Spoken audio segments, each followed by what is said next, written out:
back. This is Breezing Through, and I'm Emily. So Valentine's Day's around the corner, and I feel like this last calendar year, I just have not been myself.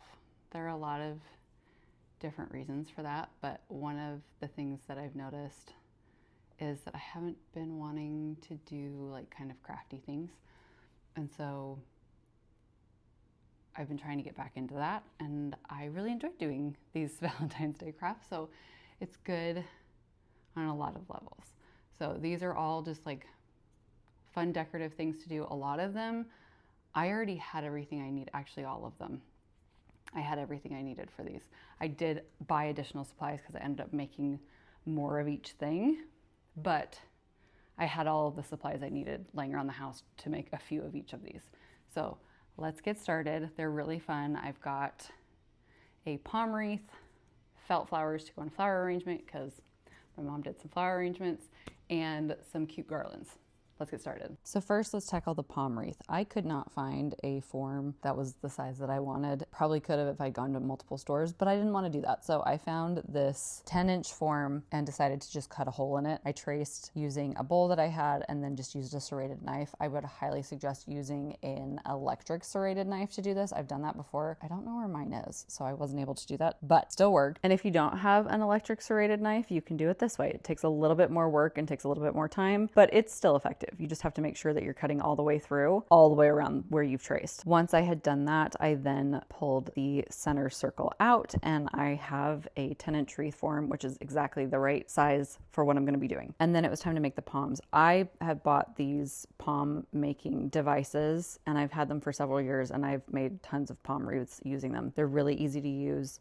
You just open up one side and then start wrapping the yarn around until you get the desired thickness that you're looking for. I like mine to be pretty thick because then you have a much fluffier palm. Obviously, that means that you're going to use more yarn per palm. I typically do this when I'm watching TV with my husband or I am helping one of my kids fall asleep. Super easy to do. You can do so many other things while it's happening. Or I listen to an audiobook. Once I get it to the desired thickness, I then make sure that the yarn is facing up and I trim it to the same length that the rest of them are going to be, and then fold that side in and repeat the wrapping on the opposite side. One thing I do like to do is once I have the form that I'm going to be using, I like to make probably 2 of each color that I'm going to put on the palm wreath, and then I lay them out and start figuring out how many of each color I need. That way I'm not just randomly making palms. I know exactly what number I need of each color. Once I've wrapped both sides, I then do the same thing where I trim the yarn so it's facing up, and then I fold both sides in again. This is very important to do because it's going to keep everything in place when you're cutting. So then you're going to cut along the indent that is on the palm maker. That's exactly where you need to be cutting, and you're going to see the yarn splitting in half. Don't panic. This is what it's supposed to be doing. And then cut a piece of yarn that's long enough where you can tie it off. I like to tie it 2 or 3 times to make sure it's not going to go anywhere. And then I trim it again the same length as the rest of the pieces. And then if there's anything that needs to be trimmed, I trim it then. And then you open the palm maker up, take the palm out. Sometimes there are going to be little strays that need to be trimmed, and that's fine. But then you have a really nice looking palm. And then you repeat this as many times as you need to. Once I had all the palms I needed, I then started using my hot glue gun to secure them to the wreath form. So I ended up using 4 colors, the white and then these 3 shades of pink. And for the bigger palms, I made 28 palms total. And then for the medium-sized palms, I made 12 of those and used 12 of them. And then for the teeny tiny ones, I used 12 of those as well. I do like doing a pattern all the way around on the outside. And then when I start in on the next layer of palms, I offset it so that you don't end up with the colors all lining up because that looks funny. I used the bigger palms on the outside of the wreath and then that second layer. And then once I started getting towards this inner part of the wreath, I started using smaller palms. I've discovered it's better to do that than to use the same size all the way around, especially in a smaller wreath, because then you're going to end up with it looking just like a circle instead of like a wreath. And if that's what you want to do, that's fine.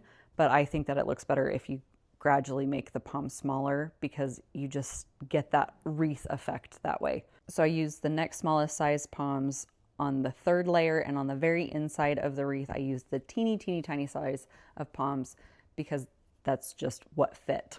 I then tied a ribbon around it and I just tucked it in between the palms, and I was able to use that to hang it on the hook in my daughter's room on her bed. And there you go. It's really cute. Love how it turned out. I love making palm wreaths. Now let's start on the felt roses. I saw somebody else make these and I was obsessed, and now I'm making them constantly. I made some for me, I made some for my mom, and now I'm making more after I've done these videos. But it's actually super easy to do, and I wanted to do a pretty in-depth tutorial on how to do it. So first you're going to find something that is the right size to trace your circles with. The person that I saw do it used a glass. I don't have a glass that's tapered on the bottom where the circle is smaller on the bottom than it is on the top. So I used one of my spice containers because it ended up being the perfect size, and I just traced it all over all of the felt. And I used light pink, I used dark pink, I used red. I've done so many colors at this point. It's been so fun. But I try to get as many circles on whatever felt I have. And like I mentioned before, I used scraps for this. I didn't buy anything for these felt roses. I did buy the fabric that I'm going to use in another felt rose that I'll show you in just a minute. But the just plain colored ones, this is all fabric I've had on hand. Once I traced all the circles, it was time to cut them out. I like to cut them into strips and then cut those strips into individual pieces and then cut the circle out of each one. It gave me a little bit more control, especially since I was cutting these in the pickup line while I was waiting in the car at school. I was cutting these while I was playing Mario Party with my kids. It was easier to do it this way. So I did discover that it's really important to make sure when you're cutting, you cut off all of the Sharpie, because otherwise it will show. And the ones that I couldn't cut the Sharpie off of, I used them in a spot where you can't see the Sharpie, and I will talk about that in a minute. Once all the circles were cut, it was time to start gluing them together. So I used a jam jar for this specific rose, and I'm making two different sizes of roses. This is going to be the smaller one. I folded the circles onto the edge of the jar in half equally, and then put a little bit of hot glue on the edge, and then placed the next circle on top of it so they were overlapping a little bit. And I continued this all the way around the lip of the jar until I came to where I would glue two pieces together, and then the entire lip was covered. And then I just continued to do this over and over and over again, offsetting each new layer of circles. And I did this until there wasn't a gap in the jar opening anymore. For this smaller flower, I used 20 of the circles to make this, and I feel like it comes out really nicely and it looks really good. I feel like if I'd used more, it would have been really intense and probably not looked the way I wanted it to. For the very last piece, which is the one that has the Sharpie on it that I don't want to be visible, I put glue all over the side with the Sharpie on it and then placed it on top flat, because that's going to be the bottom of the flower. I let it cool and then pulled it off. And this is what the smaller flower looks like. You can see here also the larger flower as well. I do the exact same thing, exact same process, but instead of using 20 circles and a jam jar, I used 40 circles and a glass to get this bigger, fuller looking rose. Once the roses were done, and you can see here I have multiple colors, I needed to attach them to stems. So I got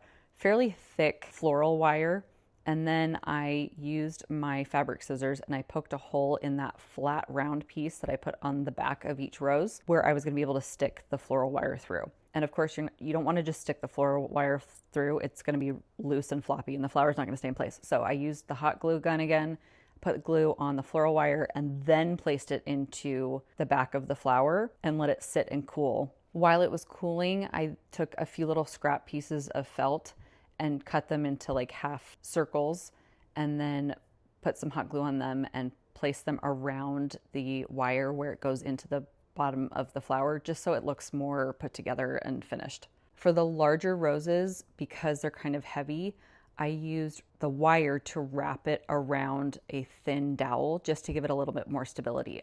I liked doing this instead of just putting a dowel in the head because it gives the flower a lot more movement.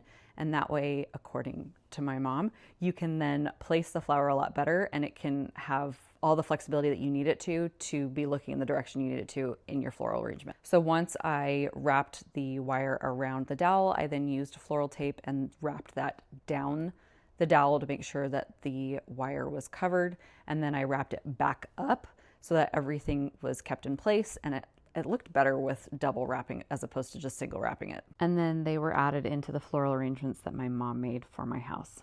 Aren't they stunning? I was actually really surprised at how amazing they looked inside these arrangements, and now I'm kind of obsessed with making them. I've made a bunch of red ones for my mom. I made these different pink ones for me. I may need to figure out how to make some other colors for different seasons because this is my new favorite thing to make. We've also been doing a small flower arrangement for my daughter's room, and we found this really pretty sparkly fabric. It's not felt, it's like a faux leather almost, and so I decided to see if I could make a flower out of it similar to the roses. So I drew all the circles I could on this sheet of fabric. I couldn't get the normal 20 that I usually do, and so I did end up doing just 15, and I was going to see if I could make it work. So I did all the same steps. I cut them out and glued them together on the lip of the jam jar. And as you can see here, there's a little bit of a gap before I put the round piece on the back to hold the whole thing together. But I decided that I still needed some way to fill in the center of the flower because it was going to look funny otherwise. So I took that little strip of scrap fabric that I had left over and I cut it in half, and I put some hot glue on the end and started wrapping one of the pieces of wire with that fabric. I then poked the wire through the center of the flower and then hot glued that section into place, and it turned out really pretty. I do like how this center turned out. It's just a little bit different than the original felt flowers, but it's pretty. Now I'm going to show you how I made some paper garlands. So first off, we're going to do these really pretty bows. So you want to take a piece of 8.5 by 11 cardstock and fold it into a square. I just used my paper cutter to cut off that excess paper, unfolded it, and then folded it again the opposite direction so that it's been folded diagonally both directions. Then you're going to take a pair of scissors and cut along those folds until you're almost to the center of the piece of paper. You're going to leave about a 1/2 inch of uncut paper on the inside. Once that's done, you're going to take one of the sides and cut into the middle so that you have a single strip of paper down the center. On the opposite side of that, you're going to do 2 diagonal pieces. And then I've seen a lot of people trim the paper even more once they're at this step, but I didn't find that necessary at all.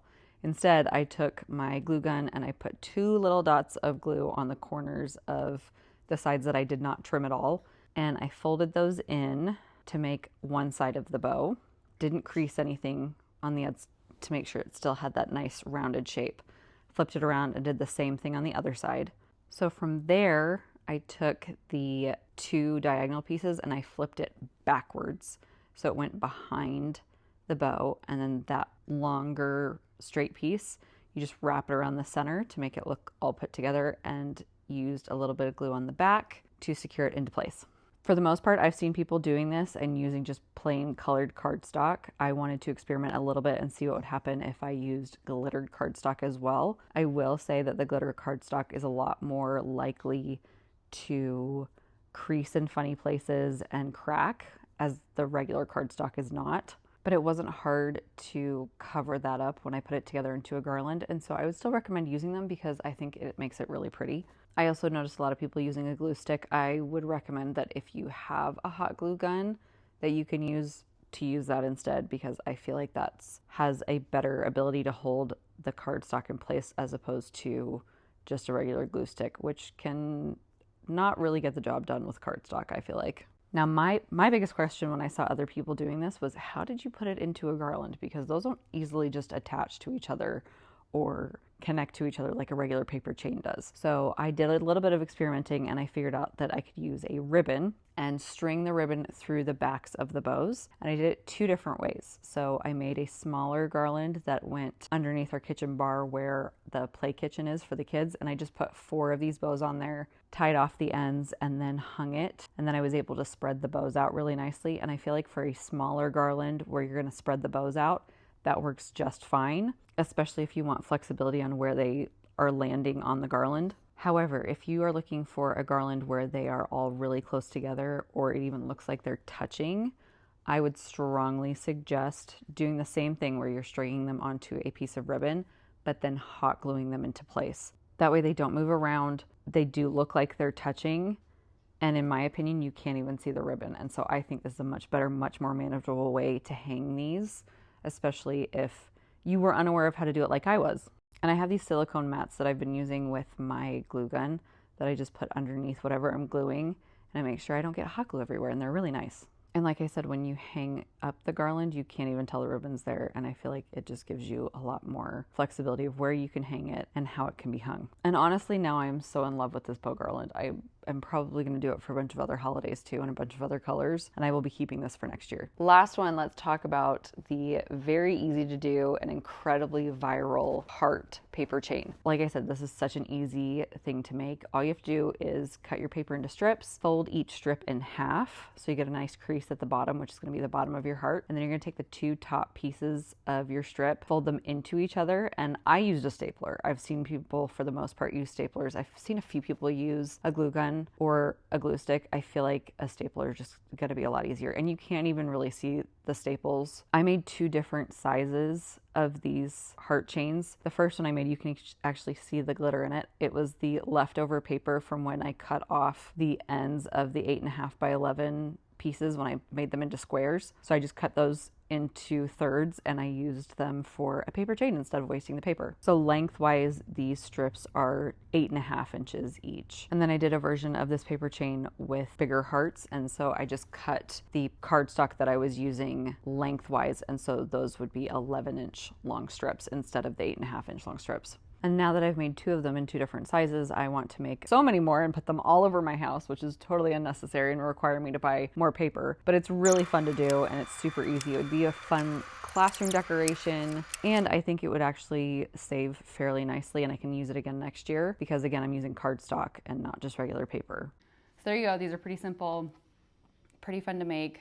I thought these would be fun to share. A lot of these I've seen other people share online, but I have not seen like full in-depth tutorials, so I kind of had to figure out how to make them, but I wanted to give you all full in-depth tutorials on how to do all of these the way that I do them. So hopefully that was helpful. Hopefully you enjoy them. If you like this video, be sure to like and subscribe so you can see more videos like this in your feed, and I will see you next time.